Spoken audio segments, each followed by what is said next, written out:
The Digital Photography Cafe show is brought to you by Focus Pyramid, the autofocus lens calibration tool for your camera. Welcome to the Digital Photography Cafe show. Join hosts Trevor Current and Joseph Christina as they serve up the hottest photography news and commentary.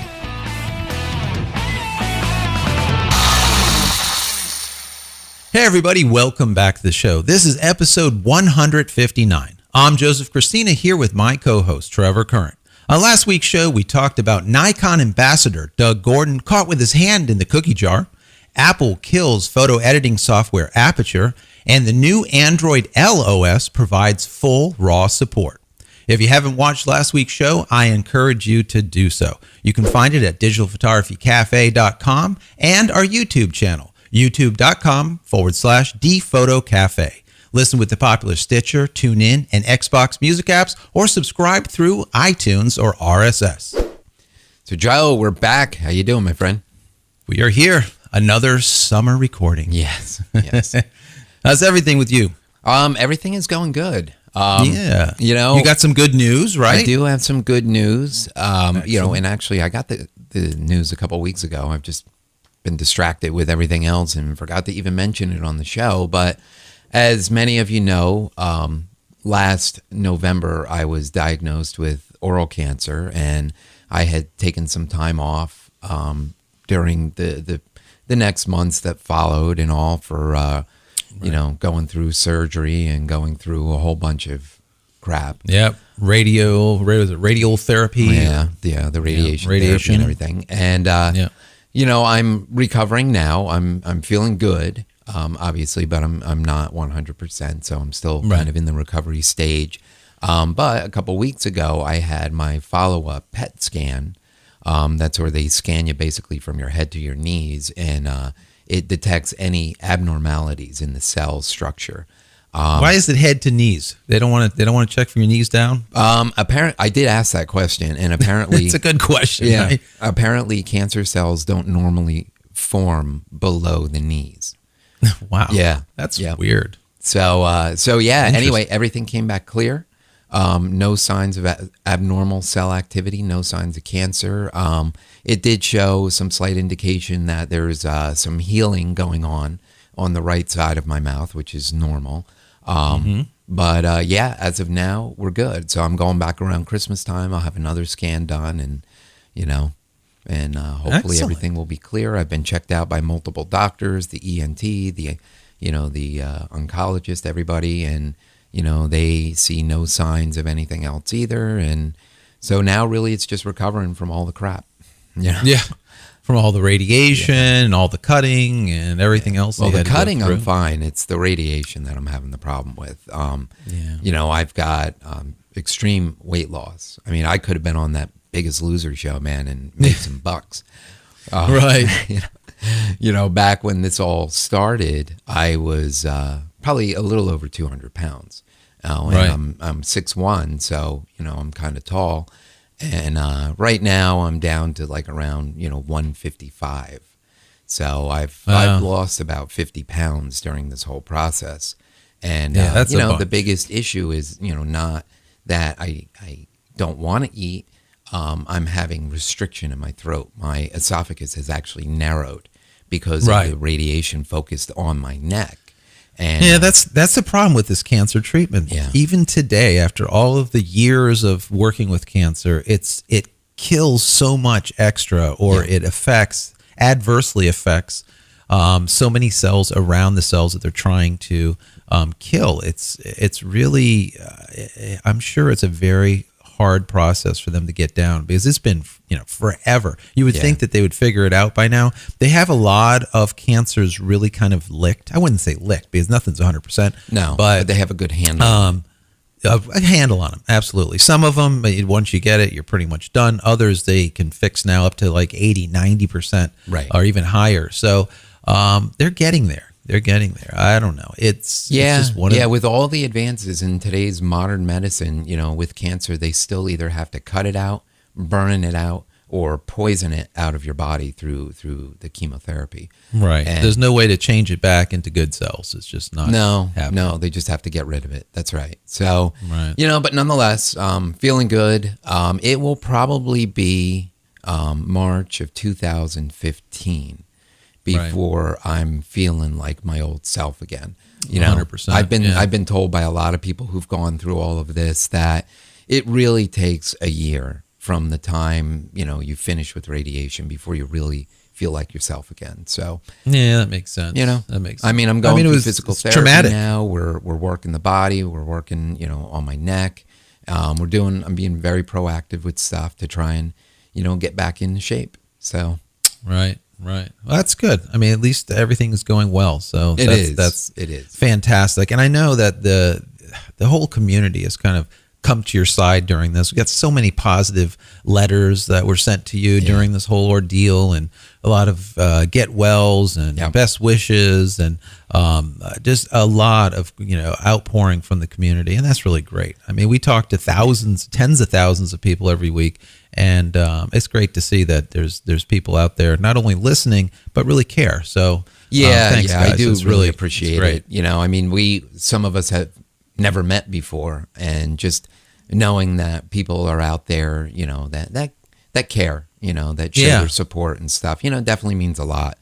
Family and close friends and stuff like that is one thing, but when you do have the support from the community, I mean that kind of helps you even more, gives you even more encouragement. So Yeah, absolutely. So you've been busy over there too, huh? I'm like the little workhorse here, busy as a beaver, working, doing those 4 a.m. late nights that I do whenever I'm making a new product, and I do have a product that will be coming out on Monday. So by the release of this show, the new product will be coming out. So it's one of these things, Trevor. I've been shooting for so long, and once we went from the working out in the dark room to all of a sudden going to light room, from dark room to light room. Yep. It was a process when we first started. I mean, we went in beta 1, beta 2 at the very, very beginning, and just love it ever since. And now we're at the latest and greatest, right? Was it 5.5, whatever it is, 5.4? Yep. So enjoy it, love the process. And the thing is we all know that it's just time is money, of course. And to save time, you use these type of products like Lightroom so that you can do batch things and or save things that you're working on. So for me, I would research, for example, the fashion industry, because I'm really kind of into it, and the fashion industry kind of it leads the way for us. Kind of, it really the post processing that's done in the fashion industry on the ad spots as well as the magazine shots, they're very seasonal. So they kind of change with the season, and the color palette changes, and there's a lot of things that go into it. So I really look at the fashion industry for cues as far as for my processing. So I stay, in front of the curve. I'm always ahead. And it works out. But the thing is I do it, and then now all of a sudden it's lost. So what I've done is I started saving these things as presets. So Trevor, I can get back to where I left off with a shot, let's say, from a month ago, and I want to use that similar type of process because the client just absolutely loved it. Instead of having to rebake it in Lightroom, I could hit a button, and I'm like 95% there. Well, so what I'm doing is I'm taking these presets that I call the Fashion Series, and they are seasonal, and I kind of batch them together into one product that I'm going to be selling. So it'll just it'll help people out to be able to, just with a single click, get really close to a really good forward kind of trending shot, and then they can go and tweak it as they like. So it really works well for me, so I figure it'll work good for other people also. So instead of making a preset series or something that's just more of the same, and you got 200-300 presets in there, they're just slightly different variations or tweaks or whatever of color. Sure. Exactly. This is going to be just under 30 that are specific to create those magazine shots. So guys, look for it Monday. It'll be out there. We'll give you more information on the next show. But we'll probably put a link also in the show notes for this week if you want to go and check it out. Yeah, that's very cool. Congratulations, getting stuff done. Thank you. Oh my God. Yeah, I'm probably today. I look unshaven. My eyes are red. I'm just the amount of hours that go into this whenever you develop something, and it's just crazy. You just don't really know what goes into it. But maybe on the next episode, I'll kind of talk about the behind the scenes of creating this thing, because it's not as easy as one would think. No, it's not. I mean, it's not just kind of banging a formula together and hitting export on it. I mean, there's a lot of thought that has to go in making it more of a universal type of preset that's going to work on a wider variety of images and stuff. So exactly. Very cool. Good deal, man. Well, thank you very much. So, Doug Gordon. Yeah. So we have our friend over there, Ed, right? Wrote to us on Facebook. Yeah. He Ed Krisiak, he's one of our regular listeners. He dropped a little note on our Facebook page last week about Doug Gordon no longer being on the Nikon Ambassador page on the website. And sure enough, we went over there and took a look at it, and he's not on there. And we know he was this Nikon Ambassador. I mean, this was one of the whole things, wondering whether he was going to get booted or not because of this whole plagiarism thing that happened. Yeah, and actually, we said that before he got booted, I believe, on a couple of shows back. We said, once this comes out, Nikon has had its share of problems, let's say, and as of recent, they cannot afford another one. We doubt that he will be an ambassador going forward, and by a week later or something, I think it was July 2nd when we did a Wayback Machine on that specific link to see when he was there, and then when he disappeared. I think the last time that it was July 2nd that he was there. After that, poof. No more Doug Gordon. So, yeah, I could see Nikon cutting ties, because it's just they cannot have more negative press. They just can't afford it. No, it's not good. It's unfortunate. I even said that on the Facebook post. I mean, it's unfortunate that this all happened. And when we interviewed Doug, I mean, nice guy. A really nice guy. But this just shows that our position as photographers, I wouldn't say it's fleeting, but we are kind of a commodity. Right. And it's very easy to pick up another photographer with similar accolades, let's say, and all of a sudden they're the new ambassador. So we really kind of need to watch our step. We really do, because you just don't know who's listening, who's watching. And people sometimes work as if no one is watching or no one's listening. And the truth of the matter is, everyone is these days. If you're on Facebook, if you're on Twitter, if you're anywhere. I mean, these days, if you do something wrong, the first place people look is your phone.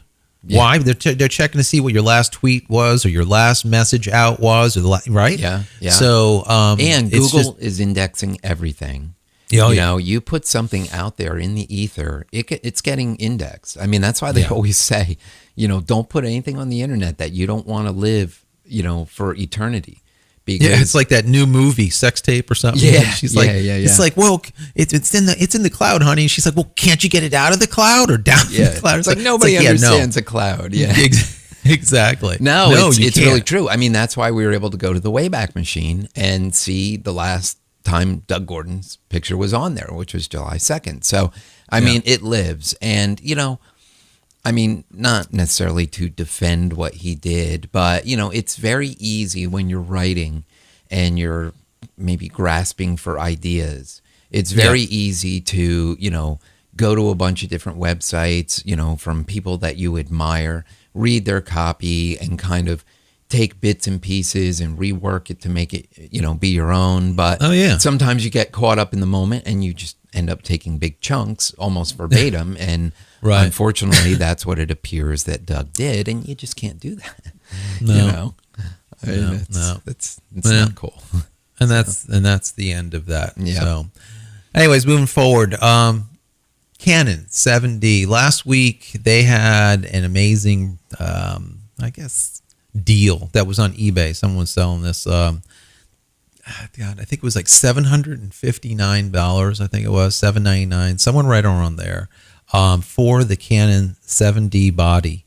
And as of today, as of the show release, it's no longer available. It's back up to $1,000 for the body. Right. Yeah. Amazon had a crazy deal too. It was $799. Yeah, Amazon was $799. eBay, I think someone had it for $759. I think. But anyways, bottom line, it was like $200 to $250 off. And I remember you asked me, Joe, would you buy that now? You know, what do you think about that camera? Because I have that camera as one of the studio cameras we use for video for the last, I don't know, what is it, 2+ years. Love that camera. I really like it a lot. There's some features on that 7D that I like even better than the 5D Mark IIs that we have in the studio. Right. But anyways, regardless, would I buy it? Absolutely. If you see that price go back down, it might be something to look into. The main gist of the matter here is if we start seeing these drastic drops, $200 drops, which are like 20% drops off a price of a camera, that just basically forebodes something. Oh, yeah. The next iteration's right around the corner. I mean, there's been rumors of the next iteration of the 7D for quite some time now. So, when you see these price cuts coming, you know that there's some insider information somewhere that means there's some new stock coming soon. Yeah, so. Mark II, or whatever they want to call it, of that 7D will probably be out very, very soon. I'm gonna guess. So, look out for that also. But honestly, guys, I've used that camera forever. If it's something that you're looking for, if that does come back into the $700 range, it is definitely worth picking up. Might be worth grabbing it, yeah. Yeah, it's a really, really good video shooter. And as far as for taking stills, even though it's a crop sensor, I do like full frame. It's really, really good. It's a good camera. Nice. All right, guys, we'll be right back.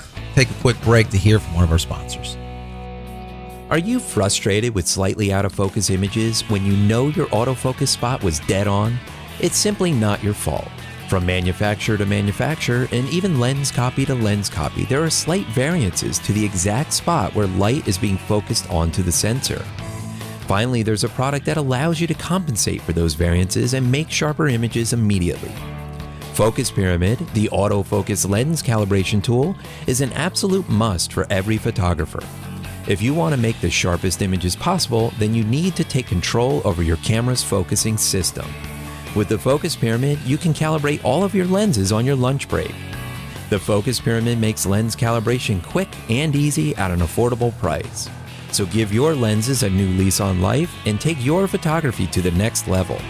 Head over to focuspyramid.com/DPC and get an additional 10% off just for being a show listener. All right, so we're back, and we had another listener email come in this week from Fred Pfeiffer. He actually called a week or so ago and left a voicemail message for us. We didn't play it yet because we wanted to hear more of what he had to say. So he wound up coming across this deal on a Sigma Quattro DP2, and we received the email as well. I think Sigma's really pounding the pavement with this, trying to promote out this camera, and they're offering these review deals to photographers. And he wanted to check it out, and contacted us, said that he was going to get the camera when it came in. He was going to check it all out, and he'd give us a review about it and let us know what he thought of it. So since then, he got the camera and he wrote this long review about it, which was really pretty good. But what we want to do is we actually would like to get him on the show. So we kind of put a call out to him, so to speak. Yeah. And maybe if all goes well, we can get him actually on the show next week. It would be nice to hear a firsthand review on this specific camera. I know, that came through to you and it came through to me. It was kind of interesting. It was like, here's the camera. You can have it on $1,000 or something. We'll put on your credit card. Yeah. But God forbid you send it back to us one day late, or there's a scratch, or and we're charging you for sneezed on it. Yeah. Your card will be charged that $1,000. So they're definitely not putting them out there, let's say, liberally. I mean, they're giving them out pretty. You could get one, no problem, but you better take care of it, and you better get it back on time, or they'll be hell to pay.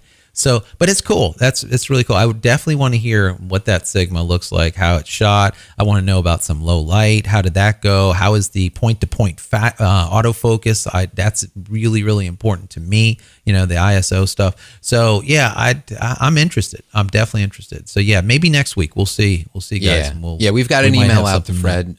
So we'll see what we could do. Whether we can get him on the show. Maybe we'll have him Skype into us, and we'll play our conversation on the show. That's right. Fred, if you're listening, go read your email. Yes. So moving on, Amazon. They always seem to be doing something right? They're constantly doing. They're working to make money. They really always are. They're looking for like the next thing. How do we make money? Well, we know Kindle did really well for them. There's millions of people using the Kindle, reading books ever since the Paperwhites from the very the beginning. Now they have this new program out where it's an all-you-can-eat program, right? Which sounds even more interesting. Yeah, I know. This is really cool. They've got so many books and ebooks and stuff like that. I mean, what is it, 600,000 Kindle books or some crazy thing like that. Yeah, and that's just a micro portion of how many they actually have. But still, 600,000 is what they're offering for free. All you can eat for $9.99 a month. Yeah, so it is a subscription thing, kind of back to the Adobe model here. But if you're an avid reader, it beats the heck out of paying for each one of these books. And as photographers, we are always looking at photo books, or we're looking at maybe a book on maybe someone wants to see something about off-camera lighting or anything specific. There's going to be a book in there for you to take a look at, probably tons of books with over 500,000. And it would be free, for $9.99 a month. All you can eat. It is an interesting model. There are a few other companies doing this type of all-you-can-eat model. One is Oyster, which does the 500,000 also for $9.95. Which it's kind of interesting. I never heard of them until this piece, reading about this. Me neither. And that's the thing. Ascribed is another one, but the thing is these companies, they don't have that Amazon name. Right. Everyone knows Kindle. So even though these other companies are doing something similar, no one knows about it. If we don't say, go take a look at Scribe, or go take a look at Oyster, and put put it in the show notes, some links or something. I mean, some of you guys have never even heard of them. One, I think it's Scribe, that has 400,000 books, titles available at $8.99 a month, and the Oyster has 500,000, 500,000 at $9.95. So, they come in. Amazon comes in at 600,000, which is more. But they've been doing something that is kind of cool. Is you can, if you are a Prime member like I am, you can get one for free anyways every month. Yeah, which is really cool. Prime definitely has its advantages. You can also stream their videos and TV shows for free. Now music also. Yeah, now. the music. So they're doing a lot of really cool stuff over there. Anyway, we thought this was really cool because of the photography book aspect of it. The instructional stuff. I mean, if you're an avid reader and you like reading for pleasure, a lot of great books on there, and something like this might work out great for you. But if you are more the type of person you want to read for knowledge, there's lots of books there that you can grab and even skim through to learn a technique, and then bam, you're done with it, on to the next book. I know Scott Kelby's got a ton of books on lighting and shooting, and Joe McNally. I mean, all these guys, there's a ton of books out there. So, Yeah. And this is the type of thing, Amazon makes it very easy to get involved with. Even someone older like Mom, right? Yeah. I mean, My your mom loves her Kindle. She jumped into the Kindle and has been like a Kindle nut, right? Ever since, I would imagine. Yeah, I mean, that's what you're telling me. Before she goes to bed, she's got that Kindle. She's reading. I mean, she's just blows. I mean, she's a fast reader. She blows through novels like in a few days, and is on to the next one. So for her, yeah, this might be perfect. Yeah, and the way they did it just makes sense. You don't even have to be tech savvy. They made it so that, I mean, even from the very beginning, what was it, like 3G or something? They gave the Kindle. So you would be able to buy a book, and it would download straight to your Kindle, and it would be free of charge. Right. So that 3G connection was free. Yeah. It was so smart. I mean, that's brilliant. Someone could have this thing, be anywhere that there's a wireless connection, and go and download, pay for a book, and have it sitting on their Kindle in a moment without being tech savvy, not having to do like the iPad, plug in here, plug in there, download to iTunes, migrate, this this mess. I mean, back then, now it's a little bit easier. Yeah. You have cloud, you can move stuff over easily, but back then there was no easy.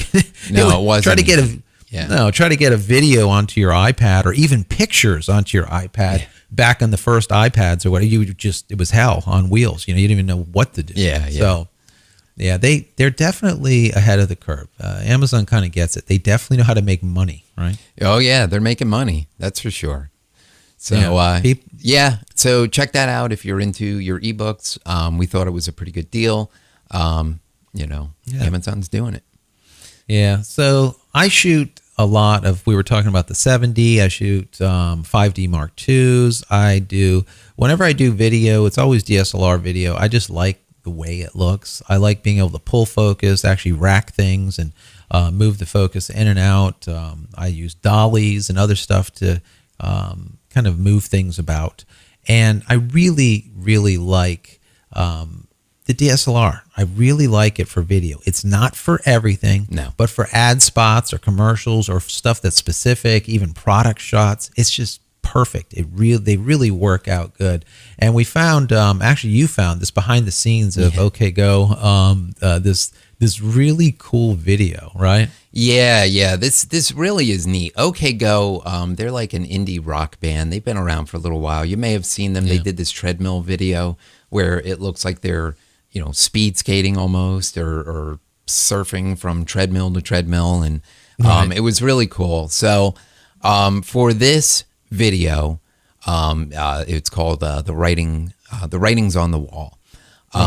They did, it's kind of like an optical illusion type video. They're wearing, striped and weird suits and stuff, and blending in the backgrounds, and two-dimensional objects that look 3D. And when they start moving them, you're like, oh wow, that's a 2D cutout or something like that.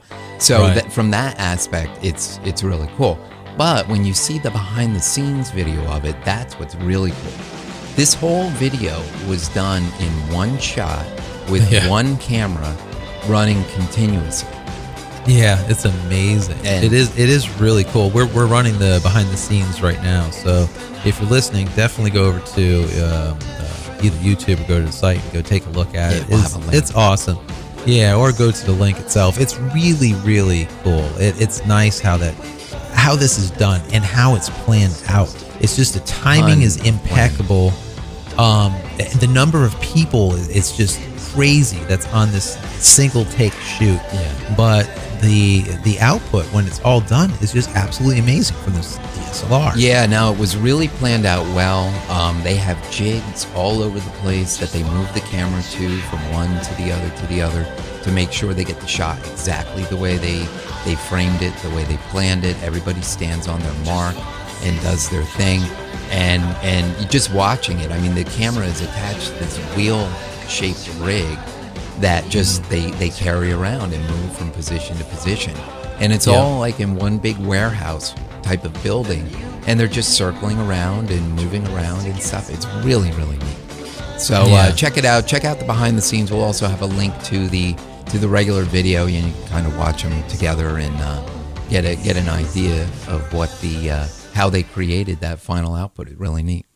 Yeah, definitely. All right, Trevor, we need to get out, I think. Yes, we are done. So, Joe, if people want to connect with you outside of the show, what's the best way for them to reach you? You can find me on Twitter, and that's at Joseph Christina, and that's Christina without an H. Great, and you can connect with me on Twitter. It's at Trevor Current. All right, everyone. Another week has come and gone. Amazing. It's another summer week. That's right. So you can get all the show notes from this episode by visiting digitalphotographycafe.com/159. And don't forget to subscribe to our YouTube channel. That's at youtube.com/dphotocafe. And we will see you next week. You've been watching the Digital Photography Cafe show with Trevor Current and Joseph Christina. Subscribe to our YouTube channel with any compatible device by visiting youtube.com/dphotocafe. Be sure to subscribe to our audio feed through iTunes, Stitcher, TuneIn, and Xbox Music apps or through RSS. Visit digitalphotographycafe.com for show notes and to connect with your hosts.